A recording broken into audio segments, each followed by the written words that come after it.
بسم اللہ الرحمن الرحیم۔ ناظرین محترم، موت ایک ایسی حقیقت ہے جس پر ہر شخص یہ یقین رکھتا ہے کہ اس سے دوچار ہونا اور اس کا تلخ جام پینا ضروری ہے۔ یہ یقین ہر قسم کے کھٹکے اور شبہ سے بالاتر ہے، کیونکہ جب سے دنیا قائم ہے کسی نفس و جان نے موت سے چھٹکارا نہیں پایا ہے۔ کسی بھی جاندار کے جسم سے روح نکلنے اور جدا ہونے کا نام موت ہے۔ ہر انسان خواہ کسی مذہب سے وابستہ ہو یا نہ ہو، اللہ یا غیر اللہ کو معبود مانتا ہو یا نہ مانتا ہو، اس حقیقت کو ضرور تسلیم کرتا ہے کہ اس کی دنیاوی زندگی عارضی و فانی ہے۔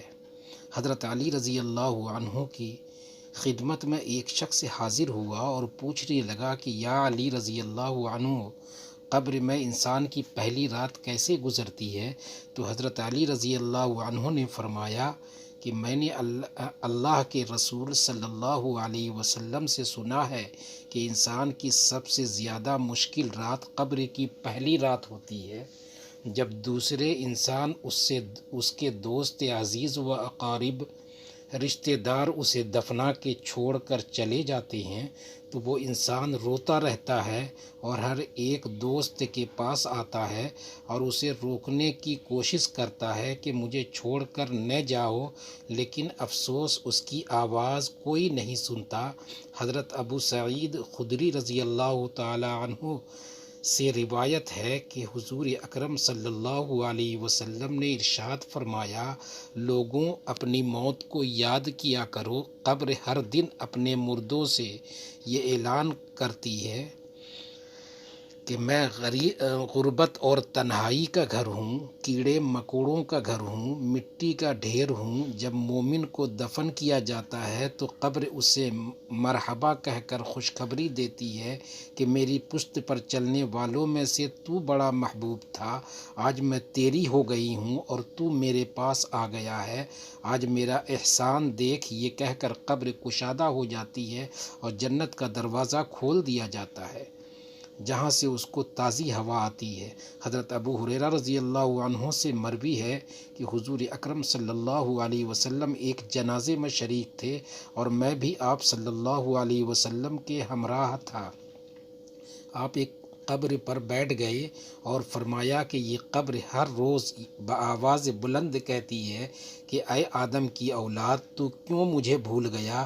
کیا تجھے یہ معلوم نہیں کہ میں تنہائی کا گھر ہوں، غربت کا گھر ہوں، وحشت کا گھر ہوں اور کیڑے مکوڑوں کا گھر ہوں؟ مگر اللہ تبارک و تعالیٰ جس کے لیے کشادگی کا حکم فرمائے گا اس کے لیے کشادہ ہو جائے گی۔ اس کے بعد آپ صلی اللہ علیہ وسلم نے ارشاد فرمایا، اے قبر، تو یا تو جنت کا چمن ہے یا پھر آگ کا ایک تندور ہے۔ حضور اکرم صلی اللہ علیہ وسلم نے ارشاد فرمایا کہ مردہ جب قبر میں رکھا جاتا ہے تو قبر اسے کہتی ہے، اے ابن آدم، تو ہلاک ہو، تجھے کس چیز نے مجھ سے دھوکے میں رکھا؟ کیا تجھے معلوم نہ تھا کہ میں کیڑے مکوڑوں کا گھر ہوں؟ تجھے کس چیز نے مجھ سے بہکا کر نڈر کر دیا اور تو میری پشت پر بہت اکڑ کر چلتا تھا؟ اگر وہ مردہ نیک ہوگا تو جواب دینے والے اسے جواب دیں گے کہ اے قبر، تو دیکھ تو صحیح اس کے اعمال کیسے ہیں، یہ اچھائی اختیار کرتا تھا اور برائی سے دور رہتا تھا۔ یہ سن کر قبر کہتی ہے، بے شک یہ نیک تھا، اب میں اس کے لیے سرسبز ہو جاتی ہوں۔ مردے کا جسم اس وقت منور ہو جاتا ہے اور اس کی روح اللہ تبارک و تعالیٰ کی طرف سے بھیج دی جاتی ہے۔ حضرت عبداللہ بن عبید رضی اللہ عنہ سے روایت ہے کہ نبی کریم صلی اللہ علیہ وسلم نے ارشاد فرمایا کہ مردہ قبر میں پیش تاز ہوتا ہے اور ان لوگوں کے گھروں کی آواز بھی سنتا ہے جو اس کے ساتھ جنازے میں گئے ہوں۔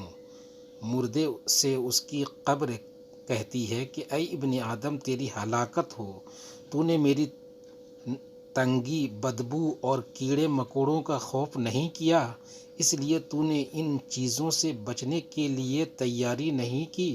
بدعمال مردے سے قبر کہتی ہے کہ تو نے میری تاریکی، میری وحشت، میری تنہائی اور تنگی اور میرا غم تجھے یاد نہیں رہا؟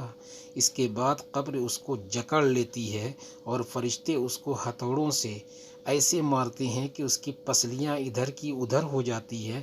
پھر دوزخ کی کھڑکی اس پر کھول دی جاتی ہے اور وہ مردہ حشر تک اس عذاب میں مبتلا رہتا ہے۔ مرنے کے بعد ہر مردے کو صبح اور شام اس کا ٹھکانہ دکھایا جاتا ہے۔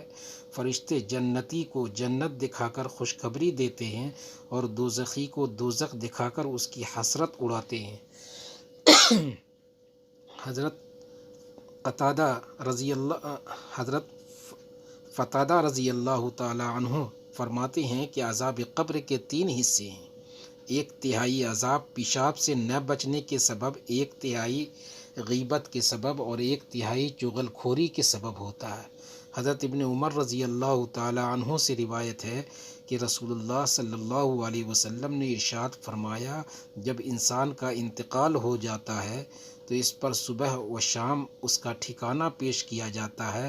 اگر وہ اہل جنت میں سے ہے تو جنت والوں کا مقام، اور اگر اہل جہنم میں سے ہے تو جہنم والوں کا مقام اس کو دکھایا جاتا ہے۔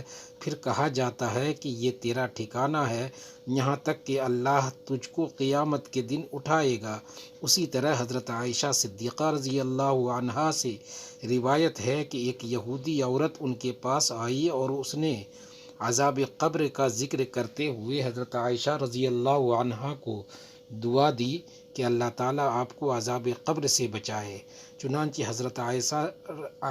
حضرت عائشہ رضی اللہ عنہا نے رسول اللہ صلی اللہ علیہ وسلم سے اس کے متعلق سوال کیا کہ کیا واقعی عذاب قبر ہوتا ہے؟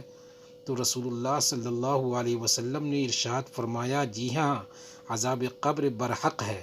حضرت عائشہ رضی اللہ عنہا فرماتی ہیں، اس کے بعد میں نے رسول اللہ صلی اللہ علیہ وسلم کو ہمیشہ دیکھا کہ ہر نماز میں آپ صلی اللہ علیہ وسلم عذاب قبر سے پناہ مانگتے تھے، اور حضرت ابو سعید خدری رضی اللہ تعالی عنہ اور حضرت زید بن ثابت رضی اللہ تعالی عنہما سے روایت ہے کہ انہوں نے فرمایا، ہم قبیلہ بنو نجار کے ایک باغ میں نبی اکرم صلی اللہ علیہ وسلم کے ساتھ تھے اور آپ صلی اللہ علیہ وسلم خچر پر سوار تھے۔